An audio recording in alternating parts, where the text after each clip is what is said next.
Bonjour, je m'appelle Guillaume, je suis le créateur de la chaîne Creativa sur YouTube, sur lequel je parle de musique et de cinéma majoritairement pour l'instant, mais j'ai envie de parler de plein de choses à l'avenir, de la sociologie notamment. J'ai rencontré notre cher ami de Cartoon Télé au Festival Frame d'Avignon l'année dernière, et on a parlé d'animation, et c'est pour ça que je suis ici, voilà, pour parler d'animation.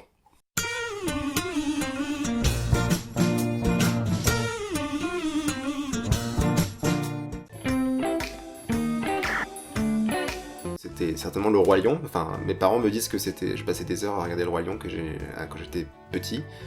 Je suis la génération où on faisait pas en sorte, enfin, on surveillait pas les enfants qui regardaient trop la télé. Maintenant, c'est un peu différent.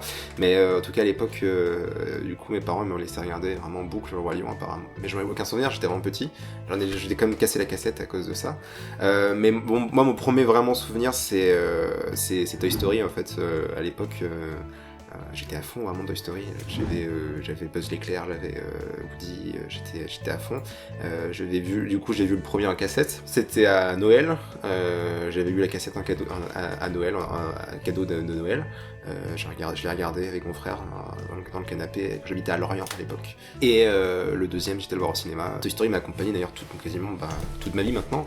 Mais ouais, c'est vraiment Buzz l'éclair étant mon héros d'enfance, un petit peu.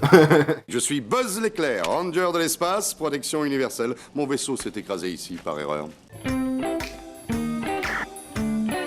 En dessin animé, vraiment cartoon, enfin de télé, je dirais que c'est Batman, la série de Bruce Timm et de Paul Dini. Il y avait c'était vraiment... en fait, j'ai découvert tout ce qui était super-héros aussi à travers le dessin animé, et je trouvais que c'était incroyable. Enfin, en termes de mise en scène, le doublage, faut que ce soit français et anglais, la mise en scène, le choix. Bon, c'était des trucs un peu classiques, mais bon, le fait que c'est une série aussi qui a peut-être même plus d'influence que les films de Tim Burton sur l'univers de Batman, alors que c'est censé être un peu du dérivé au départ.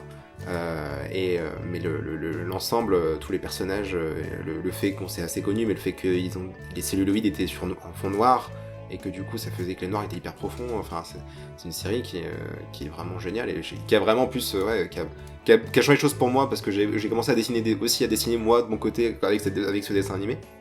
Mais je crois que ça a aussi un peu changé la façon qu'on a de faire des dessins animés à l'époque. Ça a inspiré tellement de trucs. Ouais, mes premiers dessins, c'était Bruce Timm, enfin le style un peu hyper carré de Bruce Timm, le Batman avec le Bruce Wayne avec sa mâchoire carrée et son costard marron, non, c'était vraiment, c'était un dessin animé qui était génial. Puis en plus c'est le premier un peu DC Universe. Avant, genre c'est vraiment je pense que c'est ce qui a eu de mieux en DC Universe, on va dire, parce que il y avait la série Batman, il y avait le série de Superman qui était super bien, ils avaient fait Batman Beyond qui était trop bien aussi. Ils ont fait Justice Unlimited avec tous les personnages. Il y avait un épisode qui était génial dans Justice League où on les voyait, ils allaient dans une espèce de dimension parallèle avec d'autres super-héros qui leur ressemblaient. C'était la première fois où on voyait des crossovers entre les trucs. Franchement, j'ai adoré toute cette période dans le dessin animé, et toutes les histoires étaient cool, l'animation était belle, ça rendait hommage à des trucs trop bien. Enfin, c'était ouais. J'ai découvert sur le tard, alors pourtant c'est un truc hyper connu, mais c'est Futurama. Futurama, ça a été... Enfin, j'aimais beaucoup la science-fiction, et il y avait tout dedans. La science-fiction, des histoires cool, des personnages cool, de l'animation cool, des hommages à plein de trucs, évidemment, parce que ça reste quand même par les créateurs des Simpsons, donc il y a des clins d'œil à plein de trucs. J'étais vraiment à fond. Je sais que justement... mon frère m'avait ramené un poster de Londres qu'on regardait avec une lunette 3D de Futurama qui était trop classe. J'avais mis ça dans ma chambre en grand. J'avais même des épisodes de Futurama sur mon téléphone. Mon téléphone Nokia qui coulissait noir et blanc, et c'était parce que j'avais réussi à en mettre dessus. Franchement, j'étais à fond au Futurama, et il y avait quelques épisodes que j'ai regardé beaucoup, comme l'épisode où ils sont tous des super-héros, et l'épisode aussi avec Star Trek, avec où on voit les têtes de Star Trek. Je trouve que c'est génial. Dites crotte. Crotte. Il y a eu 2 époques un peu pour moi. Il y a eu à l'époque où j'étais, où j'avais pas le câble, et l'époque où j'ai eu le câble. Et où mes parents m'ont pris le câble, j'avais donc à l'époque j'avais Disney Channel et Cartoon Network. Et entre Cartoon Network et Disney Channel, j'avais fait mon choix, c'était Cartoon Network. Je passais des heures dessus. Du coup, au début des années 2000, j'ai découvert un héros qui m'a marqué le plus, c'est Samurai Jack. J'étais à fond Samurai Jack. Vu qu'il était assez taciturne, le personnage, tu pouvais imaginer un peu. Enfin, tu pouvais te transposer dedans, mais en même temps, il avait suffisamment de caractère pour. Enfin, c'était super bien construit, hyper intelligent. Enfin, puis ça cassait un peu tout. Même en termes de format, littéralement, il change de format par épisode et tout. Enfin, c'était trop bien. Je viens de Brest et il y a tout un truc sur le tour de la musique électronique à Brest à fond. Et en fait, l'épisode de la rave party avec les enceintes géantes, où ils font des katas en rythme enfin, tout ça, c'était des idées qui sont trop bien, quoi. Et ça m'a marqué vraiment hyper fort. Et Samurai Jack, ouais, j'ai fait partie des héros que j'ai dessinés aussi. En plus, le style est tellement, minimaliste que c'est facile à s'approprier et puis s'imaginer ses propres histoires en dessinant, tu vois. Et franchement, c'était Samurai Jack, vraiment.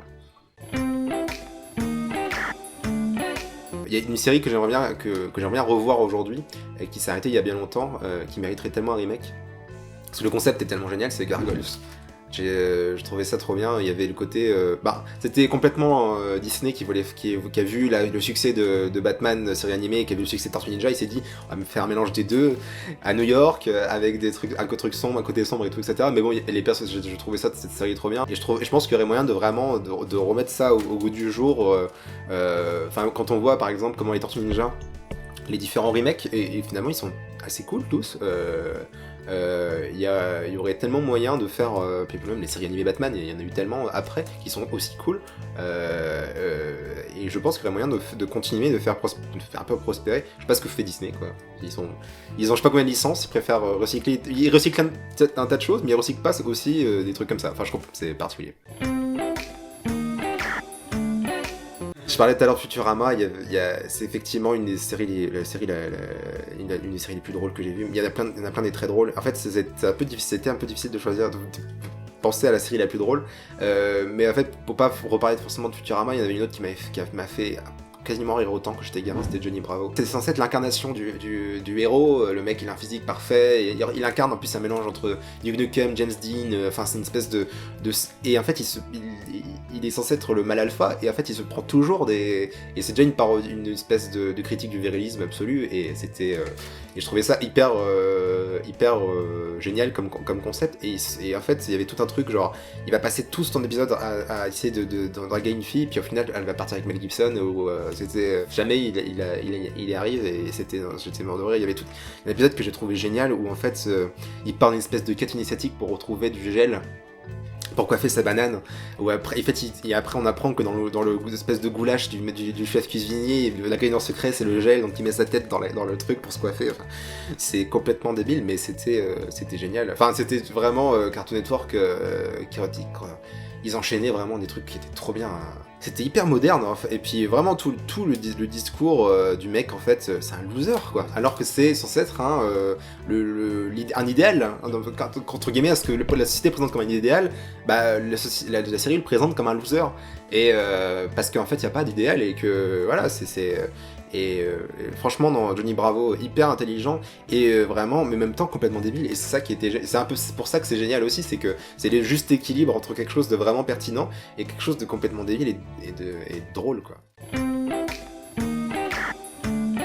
J'ai regardé beaucoup d'animations de différents pays, et je trouve que globalement dans l'animation française, t'as un truc où il y a c'est complètement différent de ce que tu trouves aux États-Unis, complètement différent de ce que tu trouves en France, au Japon, pardon.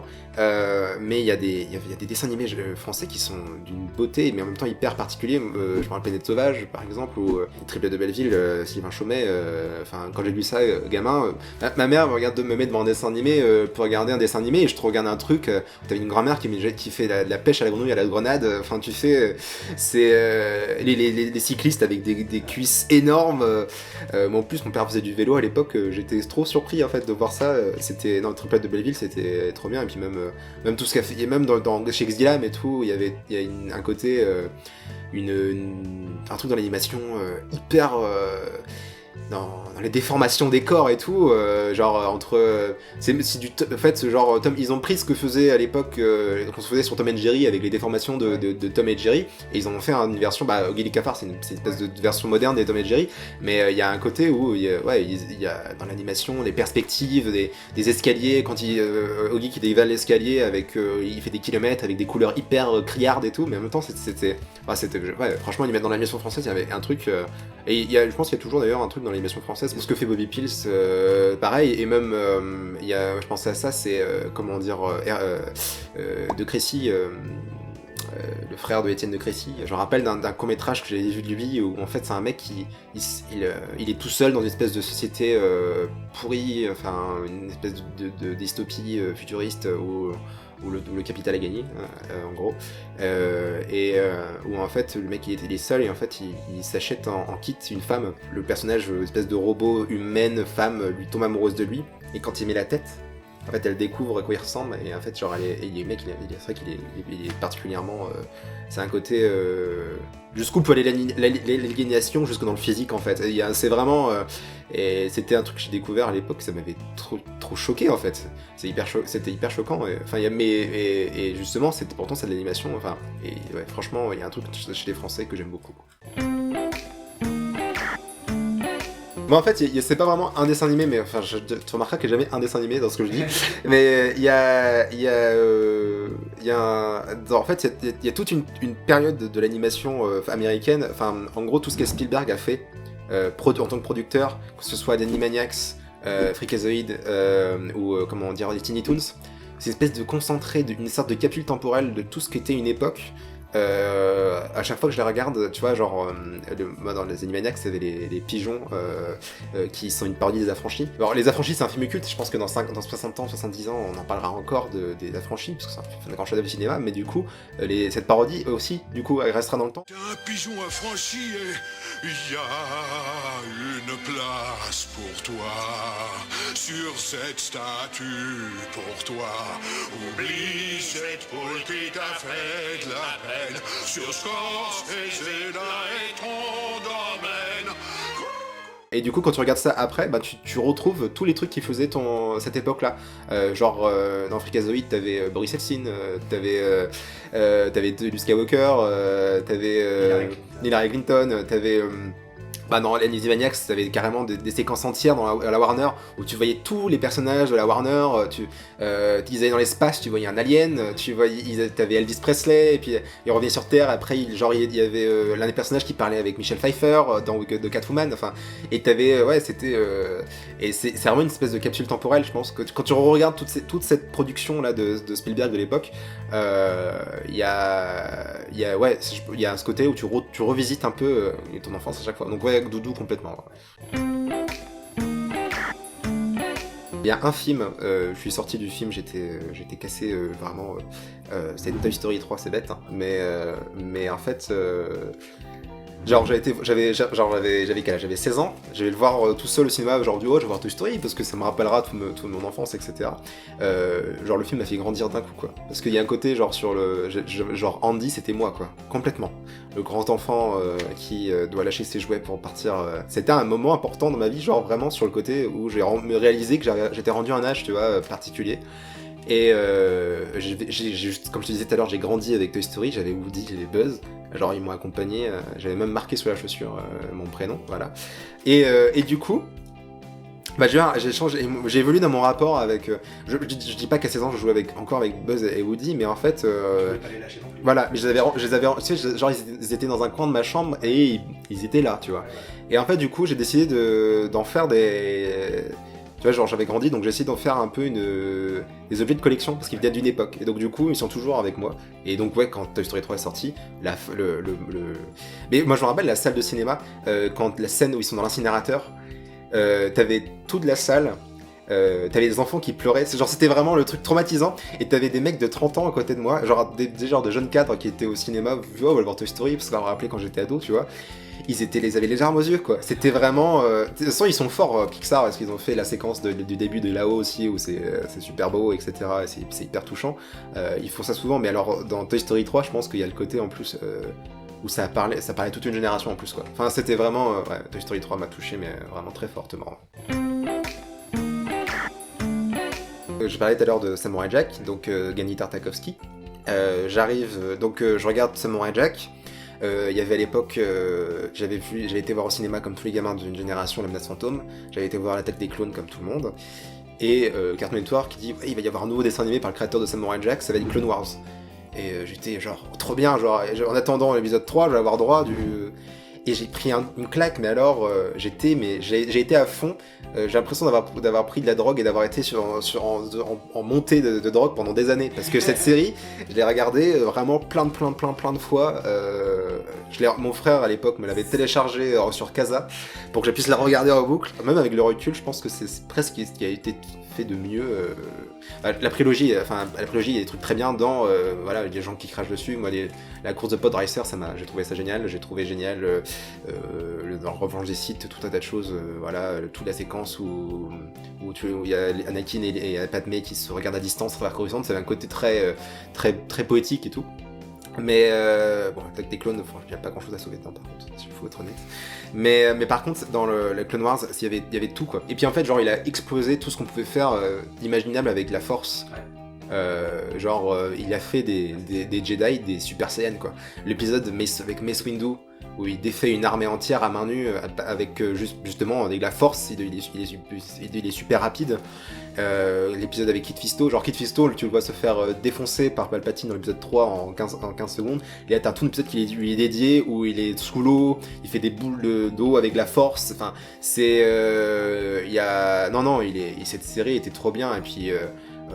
genre en un seul plan il arrive à donner plus d'émotion sur la relation Anakin-Padmé que sur toute la prélogie quand il y a dans le premier épisode quand Anakin quitte Coruscant et qu'il est dans son vaisseau, qu'il est au niveau de la fenêtre, qu'il met sa main sur la fenêtre, enfin et avec la musique de John Williams derrière, tu fais...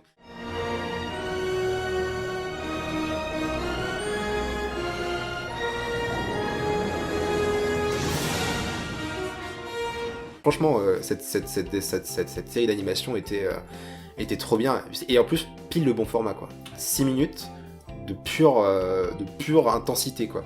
Le combat entre Asajj Ventress et Anakin où à chaque coup de sabre laser les couleurs, enfin du rouge et du bleu se mélangent, enfin c'était trop beau quoi. Franchement, il y a rien acheté dans cette série quoi. C'était trop beau. J'ai eu plein de dessins animés qui m'ont fait réfléchir, mais c'est depuis quelques jours. Il y a je l'ai pas dit, mais je suis prof. Et en fait, en cours, il y a une élève qui m'a parlé de Princesse Mononoke. Et en fait, à quel point c'était un film qui parlait de la socialisation. Et en vrai, elle a complètement raison. Et je me suis dit, en fait, oui, le côté élevé par les loups, t'adoptes les codes des loups, etc. Et le côté Kashitaka, en fait, lui fait sa socialisation secondaire et tout. Et du coup, en fait, ouais, je pense que j'ai trouvé, j'ai envie de parler de sociologie sur ma chaîne, et je cherche un peu un angle avec des œuvres de fiction ou des trucs d'internet, etc. Et je pense que mon épisode sur la socialisation, je vais le faire à travers la Princesse Mononoke, parce que en fait, c'est juste parfait. Et en plus, c'est pas parce que tout le monde donne un peu toujours les mêmes exemples, genre les livres de la jungle, etc. Et je trouve que c'est bien de parler de Miyazaki, parce que Miyazaki, le plus socialiste des créateurs de dessins animés, quoi. Le côté hyper animiste avec où en fait le groupe et la nature prime sur l'individu, ce qui est l'antithèse de Disney tout le temps.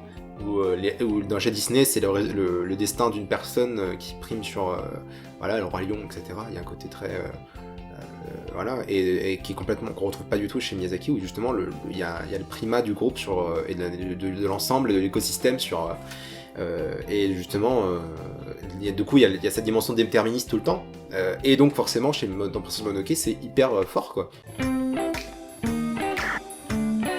C'est Glen Keane, le lead animateur de la petite sirène, enfin qui a animé la petite sirène et qui a animé qui a été l'un des pionniers, enfin des pionniers, mais une des forces vives de la renaissance de Disney dans la fin des années 80, des années 90, où c'est un animateur de génie, et je pense que son espèce de sommet en termes d'animation, c'est un film qui m'avait beaucoup marqué à l'époque aussi, c'est le Tarzan de Disney, où toutes les séquences où Tarzan surfe sur les lianes, enfin sur les troncs d'arbres, etc. C'est d'une fluidité et d'une beauté, enfin il a une maîtrise, Glen Keane, des corps de manière générale en fait, qui qui est hyper impressionnante. J'ai vu, il a fait des courts-métrages, maintenant il fait plutôt des courts-métrages d'animation, il a même un qui était aux Oscars, qui a eu l'Oscar même du meilleur court-métrage d'animation. C'est un génie absolu, et puis surtout il connaît tout, quoi. Il connaît tout de tous les dessins animés de Disney qui nous ont bercés. Mais il a été une partie prenante de ça, et franchement, ouais, je rêverais qu'il me raconte des histoires sur Disney, quoi. Parce que malgré tout, Disney, on pourra dire ce qu'on veut, on en a tous été biberonnés en grande partie par Disney. Enfin, voilà, je pense comme. T'as un plan dans Tarzan, un truc qu'on voit que... Il y a une vidéo, c'est The Writer qui a fait une vidéo sur l'utilisation de la focale dans Toy Story 4. Sur le fait qu'ils ont c'est une caméra virtuelle mais qui utilise de GIF anamorphique. Voilà. Ouais. Et déjà dans Tarzan, t'as déjà cette dimension d'une caméra hyper organique, enfin hyper. Par exemple, quand il affronte le jaguar, il passe devant la caméra de dos, etc. Il y a un truc avec le travail sur la lumière, etc. Où t'as vraiment l'impression que la caméra est dans la scène. Je pense qu'en termes d'animation, c'est un truc c'est le meilleur truc qu'ils ont fait. La parfaite synchronisation entre la 3D et la 2D. Ils avaient commencé à essayer de faire ça dans Roi Lion, etc. Dans aussi Notre-Dame aussi, etc. Où il y avait des personnages en 3D pour faire la foule, et ça faisait des personnages assez un peu vivants. Même si j'adore aussi Notre-Dame, genre le droit d'asile, ça me foutra toujours des frissons. Dans Tarzan, ça a été vraiment le sommet. Pour moi, c'est le sommet de ce qu'on a pu de quand Disney a vraiment embrassé la 3D et pour la rendre, pour l'associer avec la 2D, et donc dans ces séquences de surf dans les arbres. Voilà, bon, c'était un peu l'époque aussi où les surfeurs c'était les mecs cool, donc je pense qu'il y avait complètement ça. De toute façon, c'était une espèce de Lord Hamilton, hein, Tarzan. Non, franchement, Tarzan, j'ai adoré ce film. Ouais. Je pense que plus jamais j'arriverai à me sortir de la tête. C'est le thème d'Evangelion.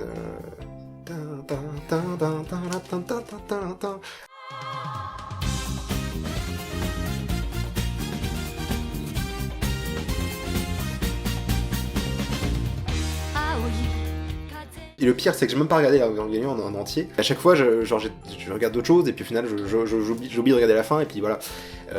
C'est trop bien, Evangelion, hein, et justement, la musique, à chaque fois, le générique, c'est un des rares génériques que je laisse en entier. Enfin, maintenant, aujourd'hui, sur Netflix, on peut passer, mais moi, je passe pas. Et puis, je passais pas déjà à l'époque, donc pourquoi je passerais aujourd'hui? J'avais chanté cette chanson à un karaoké au Japon, et je connaissais pas les paroles, mais j'ai regardé en phonétique sur mon téléphone les paroles, et les gens, les japonais étaient à fond, c'était trop bien. Il y avait plein de dessins animés de Disney Channel qui étaient que plein de gens ont aimé, genre Kim Possible et tout, etc. Mais moi, il y avait des dessins animés Disney Channel que j'ai l'impression que personne n'en parle, mais pourtant c'était... Moi, j'ai toujours bien aimé les délires un peu le délire un peu briser le quatrième mur. Donc pour ça qu'Animaniacs, on voyait genre un endroit où t'avais plein de personnages réunis dans une pièce, etc. De plein de trucs différents, ça m'a toujours fait marrer. Et t'avais un truc, c'était Tous en boîte. C'était un dessin animé de Disney, en fait, dans lequel c'était genre Mickey était propriétaire d'une boîte de nuit, déjà le truc, et t'avais le personnage qui venait dans la boîte de nuit, c'était tous les personnages de Disney. Genre t'avais Robin des Bois qui buvait un coup avec Hercule, t'avais Dingo qui était le videur, et t'avais Max qui était au vestiaire, et tu voyais tous les personnages qui rentraient dans la boîte de nuit. T'as voilà Hercule, les 7 nains, tu les voyais rentrer, et c'était et je sais pas pourquoi ce dessin animé je trouvais trop bien, parce que justement le côté ça a pas du... Enfin, je pense pas qu'il y ait eu beaucoup de saisons non plus de Tous en boîte, mais genre Disney, ils ont dû se dire, ouais non, c'est un peu trop perché comme truc.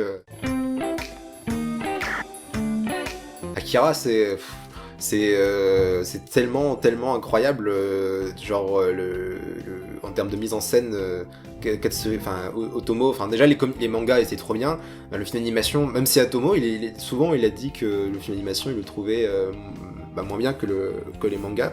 Mais le film d'animation est tellement beau, il est c'est tellement...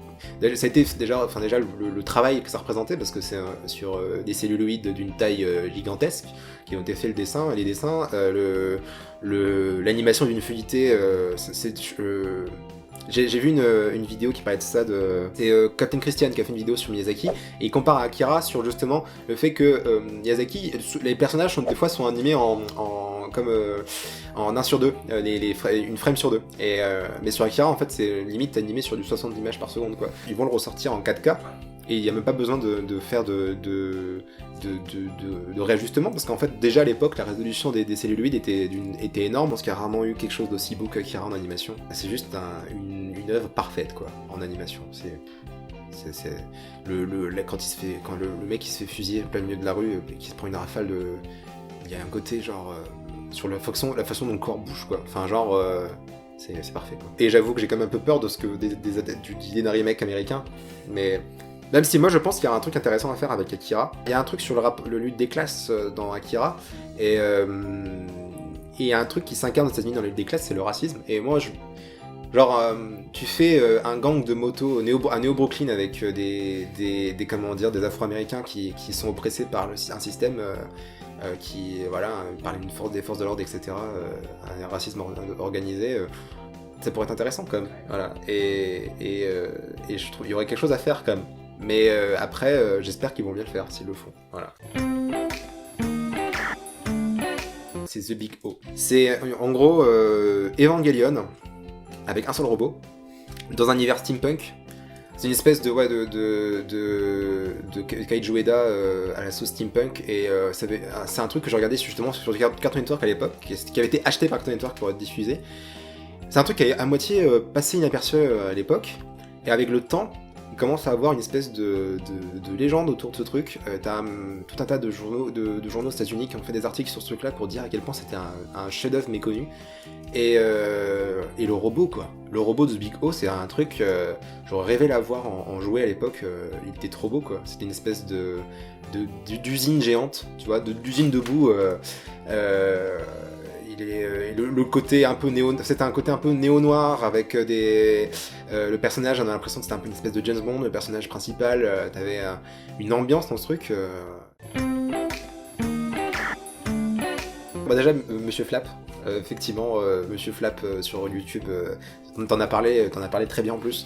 J'adore les concepts jusqu'au boutiste. T'as un truc con à la base, et puis après tu vas jusqu'au bout. Et là, ils ont vraiment été très loin. Moi, j'aime beaucoup Bobby Pills, Pipoudou, pareil, jusqu'au boutiste. Les cassos jusqu'au boutiste. Enfin, dans tout ça, je trouve ça génial. Et puis bon, évidemment, Primal. J'ai compris que ça allait me plaire au bout de 2 minutes.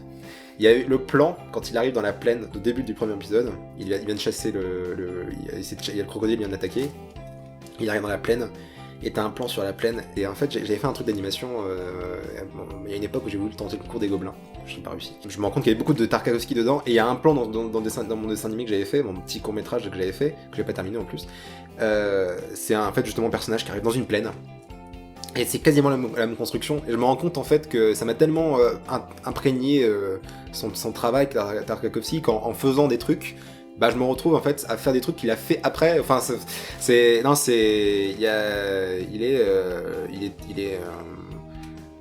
est trop fort, et Primal c'est trop bien, c'est trop beau déjà, et puis c'est tellement l'animation est tellement parfaite, les personnages sont tellement la caractérisation des personnages se fait immédiatement, c'est d'une efficacité chirurgicale, quoi. Il y a un truc chez Tarkovsky, c'est le rythme que j'adore. T'as des longs moments de pause dans le rythme, un truc, une espèce de corde qui se tend, et puis crac, ça pète, quoi. Et c'est un truc après d'une hyper brutal, hyper intense. Il faut regarder Primal, je pense.